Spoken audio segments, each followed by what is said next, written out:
ఏపీలో పొత్తులపై క్లారిటీ వచ్చింది. ఢిల్లీ బీజేపీ పెద్దల పిలుపు మేరకు టీడీపీ అధినేత చంద్రబాబు నాయుడు, జనసేన అధ్యక్షుడు పవన్ కళ్యాణ్ ఢిల్లీ బయలుదేరి వెళ్లారు. బీజేపీ పెద్దలతో భేటీ అయ్యి పొత్తుల లెక్కలపై స్పష్టత ఇవ్వనున్నారు. మరికొద్ది గంటల్లో సీట్ల సర్దుబాటుపై స్పష్టత రానుంది. పొత్తుపై ఇంతవరకు బీజేపీ క్లారిటీ ఇవ్వకపోవడంతో ఎదురు చూపులు చూసిన టీడీపీ, జనసేన అధ్యక్షులు ఈ ఢిల్లీ టూర్లో ఫైనల్ డిసిషన్ తీసుకోవటం ఖాయంగా కనిపిస్తోంది.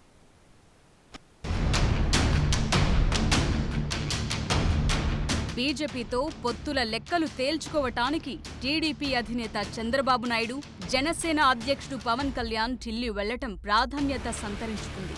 ఇంతకాలం పొత్తులపై నిర్ణయం ప్రకటించకుండా సాగదీత ధోరణి అవలంబించిన ఢిల్లీ బీజేపీ పెద్దలు ఇప్పుడు వారిద్దరినీ ఒకేసారి ఆహ్వానించారు. అమిత్ షా, నడ్డాలతో చంద్రబాబు, పవన్ కళ్యాణ్ల సంయుక్త భేటీ తరువాత ఆంధ్రప్రదేశ్లో పొత్తులు, సీట్లపై స్పష్టత వచ్చే అవకాశం ఉంది. ఆ క్రమంలో మరికొద్ది గంటల్లో స్పష్టమైన ప్రకటన వెలువడనుంది. 2014 ఎన్నికల్లో బీజేపీ, జనసేన, టీడీపీ కలిసి పోటీ చేసిన విషయం తెలిసిందే.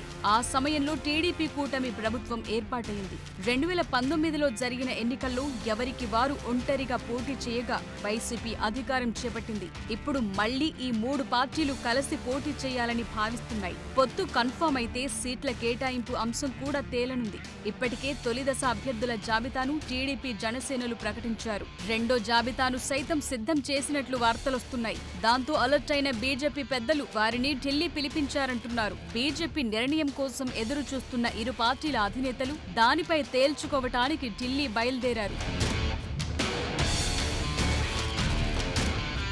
ఢిల్లీ పెద్దల పిలుపు మేరకే తమ అధినేతలు హస్తిన వెళ్లినట్లు టీడీపీ రాష్ట్ర అధ్యక్షుడు కింజాపురం అచ్చెన్నాయుడు, జనసేన పీఏసీ చైర్మన్ నాదెండ్ల మనోహర్ వెల్లడించారు. ఈ నెల 17న చిలకలూరిపేటలో నిర్వహించనున్న భారీ బహిరంగ సభలో టీడీపీ, జనసేన ఉమ్మడి మేనిఫెస్టోను ప్రకటిస్తామని అచ్చెన్నాయుడు తెలిపారు. ఈ బహిరంగ సభ ద్వారా భవిష్యత్ కార్యాచరణను ప్రకటిస్తామన్నారు. అదలా ఉంటే బీజేపీతో పొత్తు ఖాయమైతే ఆ పార్టీ ఎన్ని స్థానాలు డిమాండ్ చేసినా 9 అసెంబ్లీ, 3 లేదా 4 లోక్సభ స్థానాలు కేటాయించే అవకాశం ఉందంటున్నారు. బీజేపీకి కేటాయించే సీట్ల లిస్టు కూడా రెడీగానే ఉందంటున్నారు టీడీపీ శ్రేణులు.